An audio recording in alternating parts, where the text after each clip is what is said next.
नमस्कार साथियों, मैं नीरज पंत आप सभी का स्वागत करता हूं आपके अपने YouTube channel study and motivation में। गाइड चैनल पर नए हैं तो चैनल को कर लीजिए सब्सक्राइब और बेल आइकन को कर लीजिए प्रेस, ताकि हमारी आने वाली प्रत्येक मोटिवेशनल वीडियो आप लोगों के लिए फायदेमंद हो सके और आप लोगों तक सबसे पहले पहुंचे। तो गाइज, आज हम बात करते हैं पढ़ाई में मन कैसे लगाएं, छोटे बच्चे हों या बड़े। गाइज, पढ़ाई हमारे जीवन का एक महत्वपूर्ण अंग है। हमें प्रायः बचपन से ही छोटी छोटी बेसिक नॉलेज दी जाती है पढ़ाई से रिलेटेड, और फिर उसी बेसिक नॉलेज के बल पर हम आगे को जाते हैं और हमारी पढ़ाई की फिर शुरुआत हो जाती है। तो गाइज, पढ़ाई में मन कैसे लगाएं, ये एक गंभीर प्रश्न है। आज के समय में पढ़ाई में मन न लगना एक बहुत बड़ी सामाजिक समस्या हो गई है, हर स्टूडेंट्स की, हर पेरेंट्स की, कि हमारे बच्चे का मन पढ़ाई में नहीं लग रहा, हम उस पर बहुत ज़्यादा खर्च कर रहे हैं। उसकी कोचिंग फीस है, ट्यूशन फीस है, या फिर यूँ कहें कि उसका कापी किताब से लेकर के पेन पेंसिल सारा खर्चा जो है वह हमको वहन करना पड़ रहा है, लेकिन स्टूडेंट्स पढ़ नहीं रहा है। तो ये अनेक फैक्ट्स हैं, और समाज में उसको जो स्टूडेंट्स पढ़ता नहीं है या मन नहीं लगता है, जिस स्टूडेंट्स का, जो स्टूडेंट्स के मार्क्स कम आते हैं, उसको समाज में एक हेय दृष्टि से देखा जाता है। और उस स्टूडेंट्स को जिसके अच्छे मार्क्स आते हैं, टॉपर्स है, उसको एक अच्छी नज़र से देखा जाता है। तो रीजंस क्या है कि कोई स्टूडेंट टॉप कर लेता है, कोई स्टूडेंट पीछे रह जाता है। तो गाइज, बहुत सारे कारण हैं जिन पर हम नज़र डालते हैं। सबसे पहला कारण है वर्चुअली माध्यम। आज के टाइम में देखिएगा, कोरोना काल में सारी पढ़ाई ऑनलाइन हो रही है, और जब से लॉकडाउन लगा तब से तो सब कुछ ऑनलाइन हो रहा है। उनके चाहे स्टूडेंट्स के नोट्स हों, चाहे ऑनलाइन लेक्चर हो, सब कुछ मोबाइल पे हो रहा है। तो ये एक पॉजिटिव थिंकिंग है कि बच्चा स्कूल नहीं जा पाता है तो उसके लिए घर पर ही सारी सुविधाएं अवेलेबल करा दो। लेकिन यहाँ सोचने की बात यह है कि स्टूडेंट्स कहीं अन्य चीज़ों से तो नहीं जुड़ रहा है। यदि उसके पास जो हमने मोबाइल दिया है वह एक बॉम्ब भी है, और एक हमारे लिए क्या है, एक वरदान भी है। यदि स्टूडेंट्स मोबाइल का बॉम्ब के रूप में यूज़ कर रहा है तो कहीं ना कहीं उसका मन कहाँ से पढ़ाई में लगेगा। तो यह एक गंभीर समस्या बन रही है। आप स्वयं समझ सकते हैं कि हम बच्चा 6-7 में पढ़ रहा है, हम उसको एक मोबाइल थमा दे रहे हैं। 10th में पढ़ने वाले भाई को दूसरा मोबाइल दे रहे हैं, 12th में पढ़ने वाले को मोबाइल दे दे रहे हैं। तो एक ही घर में हम 5-5 6-6 मोबाइल दे दे रहे हैं, तो हम कहाँ से कह सकते हैं कि बच्चा पढ़ेगा। ऑनलाइन नोट से बल्कि वह अपने दूसरे भाई की हेल्प से भी ले सकता था, लेकिन सब बेकार है। लोग क्या कर रहे हैं, स्टूडेंट्स क्या कर रहा है, दूसरों को देख के सेल्फी लेना, फेसबुक पे पोस्ट करना, या फिर अन्य सोशल साइट्स पे। तो बच्चा जो है उसी चीज़ों में लग जा रहा है, अपनी प्रॉपर स्टडी कहाँ कर पा रहा है। हालांकि हर स्टूडेंट्स ऐसे नहीं होते हैं, कुछ स्टूडेंट्स ऐसे हैं जो इसका नेगेटिव यानी कि ऑनलाइन स्टडी के नेगेटिव थॉट की ओर जा रहे हैं, और वे इसके अपने अध्ययन की जो रूटीन है उससे वो निरंतर हट रहे हैं। तो मोबाइल जो है पढ़ाई के मार्ग में सबसे बड़ी बाधा बन गया है, और वरदान भी है उन स्टूडेंट्स के लिए जो सारे नियमों को फॉलो कर रहे हैं और अपनी पढ़ाई को प्रॉपर कर रहे हैं। अब पेरेंट्स की भूमिका क्या रहती है, आप देखिएगा, घरों में मोबाइल हम थमा दे रहे हैं, लेकिन पेरेंट्स को क्या पता, पेरेंट्स कहाँ जानते हैं आज के। उन्हें क्या पता कि बच्चा मोबाइल में क्या देख रहा है। स्टूडेंट्स कहेगा मैं पढ़ ही रहा हूँ, लेकिन पेरेंट्स को क्या सबूत है कि आप पढ़ रहे हैं। पेरेंट्स को आप, अधिकांश स्टूडेंट्स जो है पेरेंट्स को धोखा भी दे रहे हैं। तो ये बहुत बड़ा हमारे लिए समाज के सामने कलंक है कि हम पढ़ रहे हैं या फिर दिखावा कर रहे हैं। दिखावा, ज्ञान कभी भी दिखावे से नहीं आता है। अधिकांश स्टूडेंट्स को देखिएगा, आज के दौर में तो सारा दिखावा हो गया है, एजुकेशन दिखावे के रूप में है। हर स्टूडेंट्स कहेगा मुझे सब कुछ आता है, मैं सामग्री हूँ ज्ञान की, लेकिन यदि उसे पूछा जाएगा तो अंदर से खोखले होंगे। तो आप कभी भी दोस्तों उन लोगों पर, उन स्टूडेंट्स पर भरोसा मत कीजिएगा जो आपसे कहेंगे कि आप अध्ययन से हटिए, पढ़ के कुछ नहीं मिल रहा है, या सब कुछ आता है, एग्जाम के टाइम में सब कुछ हो जाता है। लेकिन आपने एक साल के अंदर नहीं पढ़ा, आपके बोर्ड एग्जाम आने वाले हैं, तब आप क्या लिख देंगे उसमें। आप दूसरे को भी क्या नसीहत दे रहे हैं, एक नेगेटिव नसीहत ही तो दे रहे हैं।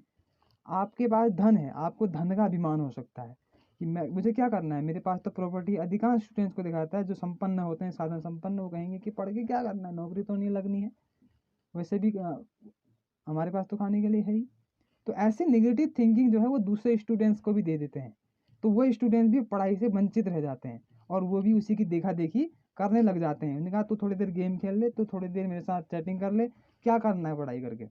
तो ये सबसे बड़ी बाधाएं हैं जो आज के टाइम में हमको स्टडी से गैप कर रहे हैं, हमारा स्टडी के प्रति हमको दूर ले जा रही हैं।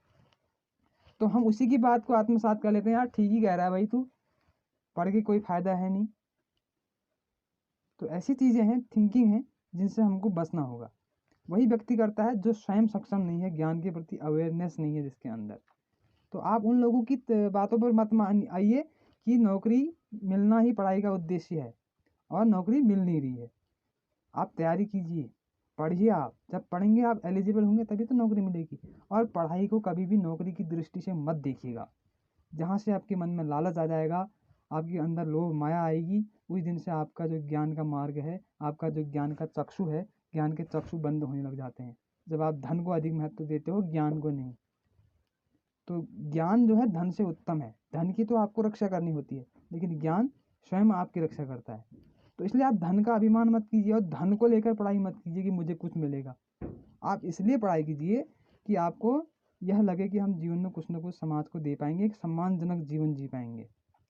नौकरी तो लगी जाएगी आपकी, लेकिन नौकरी नहीं लगेगी तो वो अलग बात है। आप समाज को एक प्रकार का नसीहत देने योग्य तो होगे, कुछ 2 लोगों के बीच में जाओगे, 10 लोगों के बीच में बात करने योग्य तो होगे, लेकिन आप कुछ सीखोगे ही नहीं, दूसरे लोगों की बातों में आकर के पढ़ाई को महत्व नहीं दोगे, तो ये सबसे बुरी बात होगी। हर किसी के लिए बात है ये, छोटा स्टूडेंट हो चाहे बड़ा हायर एजुकेशन का स्टूडेंट हो। और ये बात पेरेंट्स पर भी लागू होती है कि दूसरे की बातों पर ना आए। दूसरा कहता हो कि पढ़ाई नहीं करनी है, पढ़ाई ऐसी चीज़ है, वैसी चीज़ है, पढ़ाई से नौकरी नहीं मिलती है। तो ये सारी चीज़ें बनावटी बातें हैं। सब आपको कोई किसी ने क्या कहा है वो कोई मायने नहीं रखता है, बल्कि मायने यही रखता है कि आपके अंदर क्या क्वालिटी है।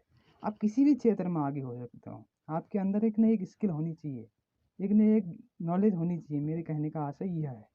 और आप पढ़ाई के प्रति जो उदासीन रहते हैं या पढ़ाई को महत्व नहीं देने वाले लोग होते हैं, उनकी बातों में मत मान आइएगा। क्योंकि अधिकांश लोग जो सफल हुए हैं उनसे हमेशा यही कहा गया कि तू कभी नहीं कर सकता, कोई आगे नहीं बढ़ सकता है, इस करके उनको निरुत्साहित किया गया। लेकिन वो आगे बढ़ता गया और उसे अपने अंदर आत्मविश्वास था। तो इन चीज़ों को फॉलो करना आपके लिए बहुत इम्पोर्टेंट है। तो गाइज सभी पर ये नियम लागू होते हैं और पेरेंट्स पर भी। पेरेंट्स के लिए भी मैं कहना चाहूँगा कि जो बड़े बुजुर्ग हैं वो सीखना चाहते हैं तो सीखने की कोई आयु नहीं होती है। चाहे आज हम वर्चुअली देख रहे हैं, ये भी एक ज्ञानी है, क्योंकि इंटरनेट पर हर चीज़ की नॉलेज हो पाना आज के टाइम में जो बुजुर्ग पीढ़ी है उसके लिए तो असंभव है। यंग पीढ़ी जो है उस चीज़ को फॉलो कर रही है, उस चीज़ को पूरी जानती है। लेकिन ऐसा नहीं है कि आप नहीं सीख सकते हैं, आप भी सीख सकते हैं। आप हर विषय को जान सकते हैं। तो कुछ नियम है, आपको उसके प्रति समर्पित होना पड़ेगा, थोड़ा देखना पड़ेगा। और इसके साथ ही साथ स्टूडेंट्स के लिए एक बात और कहना चाहूँगा। आप सबसे बड़ी समस्या हमारे समाज की ये है कि आप इस विषय को पढ़ के आगे बढ़ सकते हो, फिजिक्स, केमिस्ट्री, मैथ, इन विषयों को आगे पढ़ के बढ़ सकते हो, लेकिन ये एक सामाजिक विडंबना है। रियलिटी कुछ और होती है। यदि आप आगे बढ़ने का जुनून आपके अंदर है तो आप किसी भी सब्जेक्ट को पढ़ के आगे बढ़ सकते हैं, ऐसा नहीं है। लेकिन आपके अंदर पूरा कॉन्फिडेंस होना चाहिए उस सब्जेक्ट को लेकर। जैसे आप हिंदी पढ़ रहे हैं तो आपको पूरा पता होना चाहिए कि हिंदी क्या है। आप इंग्लिश पढ़ रहे हैं तो पूरा उसके जो ग्रामर के रूल्स हैं उसको आपको फॉलो करना होगा। मैथ पढ़ रहे हैं तो आपको पूरे फॉर्मूले पता होने चाहिए। आप इतिहास पढ़ रहे हैं, हिस्ट्री पढ़ रहे हैं, सपोज दैट, तो आपको पता होना चाहिए। आप हिस्ट्री पढ़ने के दौरान जो आप देख रहे हैं, जो घटनाक्रम देख रहे हैं, प्राचीन, मध्यकालीन, आधुनिक और विश्व के अंतर्गत, आप उसमें खो जाइए ना। आप उसमें तल्लीनता से कि अकबर के टाइम में ये हो रहा है, मैं स्वयं अकबर के टाइम में हूँ, ऐसा आपको लगना चाहिए। आपको ये लगना चाहिए कि मैं स्वयं आत्मसात कर रहा हूँ। इकोनॉमिक्स पढ़ रहे हैं तो आपको स्वयं मांग का वक्र है, मांग का नियम है, इन चीज़ों से रूबरू होना चाहिए कि क्या हो रहा है। आप केमिस्ट्री पढ़ रहे हैं, फिजिक्स पढ़ रहे हैं तो आपको स्वयं देखना चाहिए। प्रैक्टिकल प्रैक्टिकल हर सब्जेक्ट में मुमकिन है भाई। आप ये मत समझिए कि इतिहास, भूगोल, अर्थशास्त्र, राजनीति विज्ञान इनमें संभव नहीं है। ये विषय आपको इतना मोटिवेट करते हैं कि आपको पूरी दुनिया की नॉलेज हो सकती है। हर विषय, आर्ट का हो, साइंस का हो, कॉमर्स का हो, सब अपनी अपनी जगह पर महत्व रखते हैं। और आप किसी एक विषय में पारंगत हो जाओगे तो मैं नहीं कह सकता हूँ कि आपको कोई रोक सकता है आगे बढ़ने से। आपका जीवन सार्थक हो जाएगा। भले ही आपकी नौकरी नहीं लगे, मैं नौकरी की गारंटी नहीं दे रहा हूँ, लेकिन आप तजुर्बा देने लायक हो जाओगे, समाज को एक अच्छी जानकारी देने लायक होगे और समाज में आपकी रिस्पेक्ट होगी। तो पढ़ाई के महत्व को जानना बहुत ज़रूरी है। और उन लोगों से दूरी बना के रखो अभी से, जो आपको पढ़ाई के प्रति अवेयरनेस होने से रोकते हैं, आपसे कहते हैं कि पढ़ाई का कोई महत्व नहीं है और पढ़ाई करके क्या करेगा। तो ऐसे लोगों से आप ज़रूर डिस्टेंस बना लीजिए और एकांतवासी हो जाइए जीवन में। और जो चीज़ देखते हैं स्टडी से रिलेटेड, ज़रूरी मैटर ये नहीं रखता कि आप 2 घंटा, 3 घंटा, 6 घंटा पढ़ रहे हैं, बल्कि आप, मैं तो कहता हूँ, आधा घंटा पढ़िए। आधा घंटा पढ़िए और इस तरीके से पढ़िए कि आप जो पढ़ रहे हैं उसके सारे नियम आपको याद हो जाएं। स्वामी विवेकानंद क्या थे, एक किताब को एक बार पढ़ते थे तो पूरी उनको याद हो जाती थी वो। तो ये माइंड जो है हमारे पास है, माइंड सबके पास बराबर होता है। स्वामी विवेकानंद जी कहते थे इस सृष्टि की, इस ब्रह्मांड की सारी शक्तियाँ आपके पास हैं, लेकिन आप उनका उपयोग करो, तभी तो आप क्रियाशील करोगे, तभी तो मनुष्य की मेमोरी जो है अनलिमिटेड होती है। आप उसको थोड़ा यूज़ करना सीखिए। आप यूज़ नहीं करोगे फिर जैसे लोहे पे जंग लगता है वैसे जंग लगना शुरू हो जाता है। तो इसीलिए कह रहा हूँ कि आप आधा घंटा पढ़िए, लेकिन आप इस तरीके से पढ़िए, जैसे आपने आधा घंटा राजनीति शास्त्र पढ़ा या आधा घंटा आपने केमिस्ट्री पढ़ी, तो आप कुछ ना कुछ तो याद रहेगा आपको। फिर आधा घंटा पढ़ी, फिर आधा घंटा पढ़ी, तो ब्रेक लेते रहिए। ब्रेक लेते लेते आप आधा घंटा करके नियमों को फॉलो करते रहिए, और उसको प्रैक्टिकली लाइफ में आपने जैसे माना हिस्ट्री पढ़ी और आपने अकबर का पूरा शासनकाल पढ़ा, आपने केमिस्ट्री पढ़ी और द्रव्यमान संरक्षण का नियम, या आपने कोलाइडल विलयन के बारे में पढ़ा, तो आप उसको पूरा फॉलो कीजिए कि कैसे होता है क्या होता है। फिजिक्स पढ़ी आपने, बल पढ़ा, बल गति के नियम पढ़े, गुरुत्वाकर्षण पढ़ा, तो गुरुत्वाकर्षण को फॉलो कीजिए। आप बाहर जाइए, फिर जैसा आप पढ़ रहे हैं वैसा आप करना शुरू कर दीजिए ना। आप जैसे गुरुत्वाकर्षण का नियम आपने पढ़ा, तो आप बाहर जाके गेंद खेलना शुरू कर दीजिए कि गेंद ऊपर से नीचे आ रही है तो गुरुत्वाकर्षण हो रहा है। हिस्ट्री पढ़ रहे हैं तो हिस्ट्री पढ़ने के दौरान आपने क्या देखा, हिस्ट्री में आपने देखा शासन का कैसे युद्ध किया जाता था, कैसे क्या होता था, अकबर का नेचर क्या था, अलाउद्दीन खिलजी क्या करता था। तो ऐसा आप करना शुरू कर दीजिए। जैसे माना अभी हम कहते हैं मोहम्मद बिन तुगलक ने, तुगलक वंश का एक शासक था, उसने राजधानी चेंज की थी। तो उसने क्या किया, तो आप भी राजधानी चेंज करने की कोशिश कीजिए घरों में बैठ के। एक घर से दूसरे घर में सामान पहुंचा दीजिए, बाहर से घर पहुंचा दीजिए, घर से बाहर, बाहर से फिर अंदर ले आइए। तो ये इससे आप समझेंगे जो आप पढ़ रहे हैं उसको आप प्रैक्टिकली यूज़ करिए। वैसा ही कीजिए आप। याद मत कीजिए, रटिए मत, रटंती विद्या फलंती नास्ति। रटना शुरू कर देंगे तो फिर कुछ नहीं है आपका, कुछ दिन के लिए आपको मार्क्स मिलेंगे, लेकिन फिर मार्क्स जीरो, रियल लाइफ में नहीं। तो पर्सनालिटी में जो है ना उसको डेवलप कीजिए। आप जो पढ़ रहे हैं उसको प्रयोग कीजिए किसी भी विषय में। विषय कोई बड़ा नहीं है, सारे विषय बराबर है, लेकिन आपके अंदर एक जिज्ञासा होना चाहिए। तो दोस्तों कैसी लगी आपको वीडियो? यदि आपको उपयुक्त लगी हो तो आप वीडियो को लाइक कर दीजिए, और यूट्यूब चैनल पर नए हैं तो चैनल को सब्सक्राइब कर लीजिए, बेल आइकन को प्रेस कर लीजिए, और अपने फ्रेंड्स के साथ शेयर ज़रूर कीजिएगा। तो गाइज फिलहाल के लिए इतना ही। नमस्कार।